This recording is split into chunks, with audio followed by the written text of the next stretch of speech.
Hey everyone, Mike here with Emily, and welcome back for another deep dive with us on the Deep Read. Yes, welcome back, everyone. Today, we are diving into a memoir by someone who really needs no introduction. Right. Culinary icon Ina Garten, Yeah. and the name of the book is Be Ready When the Luck Happens. I love that title. Such a good title. And I think just kind of sets the stage for so much of what we're going to get into. It really does, yeah. Because in reading this, it's so much more than recipes and charming anecdotes, which we all love about Ina. Oh, yeah. But this one really digs into those pivotal moments that shaped her life and her career. Really digs deep. Yeah.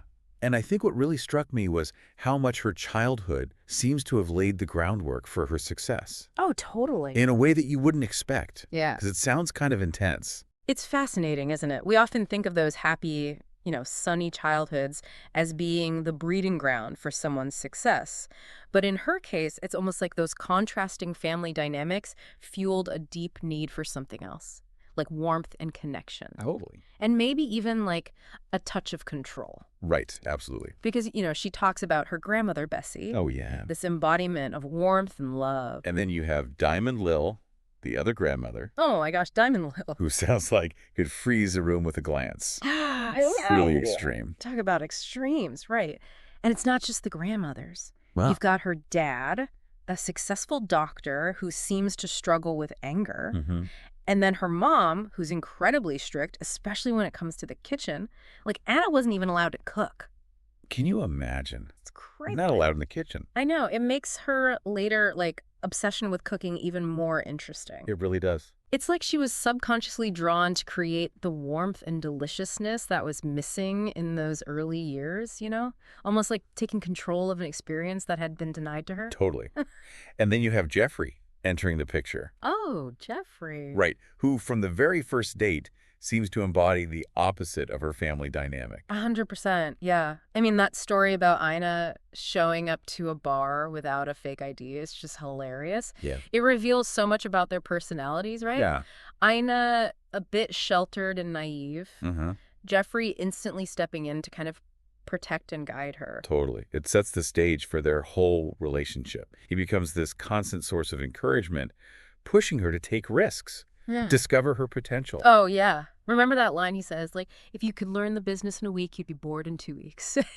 It's like he just instinctively understood that she thrives on challenges. Right. That her boredom was actually a sign of, untapped capability. Oh, that's so good. Right. Yeah. Which leads us to that pivotal moment when she stumbles upon an ad Yes. for a specialty food store in West Hampton called, of course, Barefoot Contessa. Barefoot Contessa. Talk about a ruby slipper moment, right? Total ruby slipper moment. She walks into that shop and instantly feels like she found her place. But it wasn't just a feeling. She went from browsing to putting in an offer. I know. Almost overnight. That takes some serious guts, especially considering she was living behind a pretty cushy, stable government job in D.C. Right. She was working on nuclear energy policy, for goodness sake. Wild. It's like she was living this double life, drafting nuclear budgets by day, dreaming of chocolate cake recipes by night. Right. Talk about a career mismatch. But it speaks to that adventurous spirit that Jeffrey always encouraged. Totally. And that leap of faith, leaving behind comfort and familiarity, it just really sets the stage for this period of intense growth, both personally and professionally.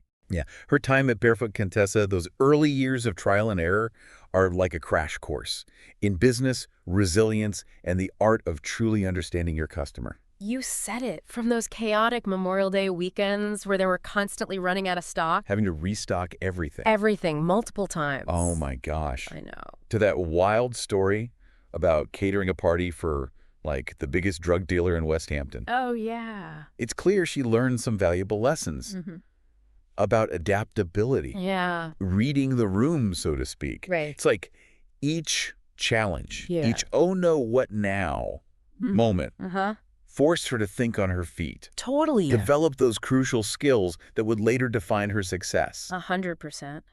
But beyond the business lessons, what's fascinating is how running the store reshaped her relationship with Jeffrey. She's no longer just the supportive wife. You know what I mean? Right. She's a businesswoman in her own right. Yeah, and it leads to some pretty crucial conversations about equality in their marriage. Totally, yeah. It's like a turning point where she really finds her voice, both in the business world Uh-huh. and at home, Yeah. challenging those traditional roles and asserting her need for independence, for a partnership where both she and Jeffrey are truly equals. So like running Barefoot Contessa empowered her to redefine not just her career, but her whole sense of self. Exactly. And you see that newfound confidence spill over into other areas of her life.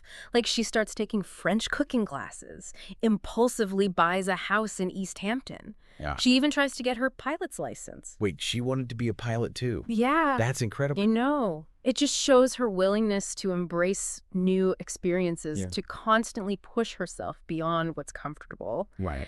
And that's a key takeaway from the book, isn't it? It's not just about finding your passion. It's about being open to those unexpected detours and challenges along the way, embracing that growth mindset, Yeah. even when it feels scary. Yeah, because let's be real, running Barefoot Contessa wasn't all sunshine and roses. She talks about those early struggles, like navigating the chaos of a busy summer weekend with limited supplies, or having to deal with a contractor who literally burned down his own restaurant. Oh my goodness. It's a reminder that success isn't linear.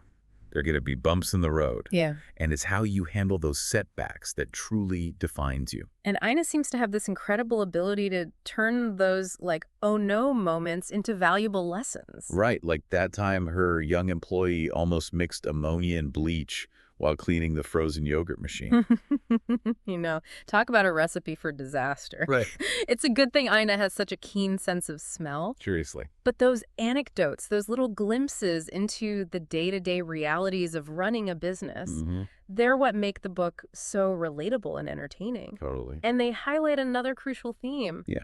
The importance of strong relationships, both personal and professional. Absolutely. She clearly values her team at Barefoot Contessa, Yeah. talking about creating a positive work environment where everyone feels valued Yeah. and has fun, which, let's be honest, is essential in a high-pressure environment like that. Oh, yeah, for sure. And those relationships extend beyond the store, you Mhm. know? She forms those close bonds with other figures in the food industry, Right.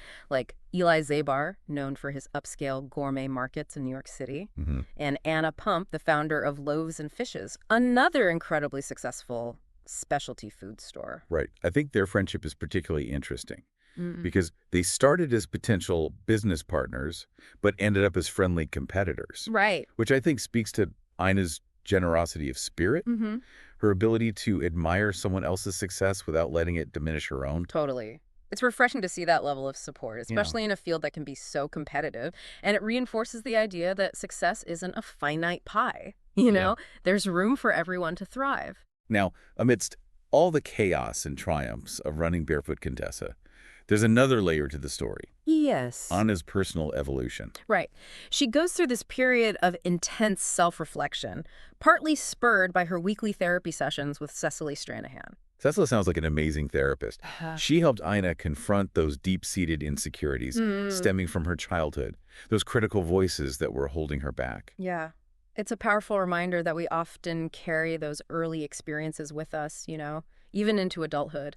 And sometimes it takes a conscious effort to unpack that baggage and rewrite those narratives. Totally. And for Ina, that involved recognizing her own worth, her own voice, Yeah. separate from her parents' expectations or societal norms. Right, and this newfound self-awareness leads to some pretty bold decisions. She renovates multiple houses, takes on ambitious catering projects, and even navigates the challenges of a long-distance relationship when Jeffrey takes a job in Tokyo. Oh, wow. Can you imagine running 2 stores, one in West Hampton and one in East Hampton, while also flying back and forth to Tokyo every other week? That's mind-boggling. And yet, she seems to thrive on that fast-paced, demanding lifestyle. I know, it's pretty incredible. Well, she does have a knack for turning chaos into creativity. It's like those challenges fuel her in a way. Yeah, they do. And this brings us to another pivotal moment in the book. Okay. Ina's decision to write her first cookbook, the Barefoot Contessa Cookbook. Which, by the way, is still a classic. It's like the ultimate guide to effortless, entertaining, and delicious foolproof recipes. It's a testament to her talent and her ability to connect with home cooks.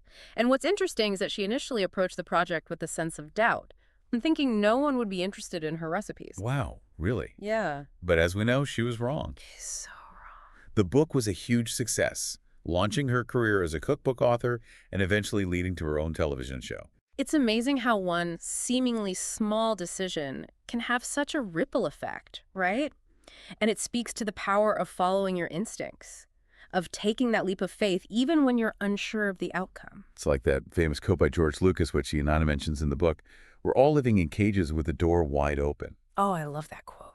It's such a powerful image, right? Yeah. We often create our own limitations, our own fears, Uh-huh. that prevent us from stepping outside those cages and embracing the unknown. Totally. And Inanna's story is a testament to what can happen when you do dare to open that door and walk through it. Absolutely.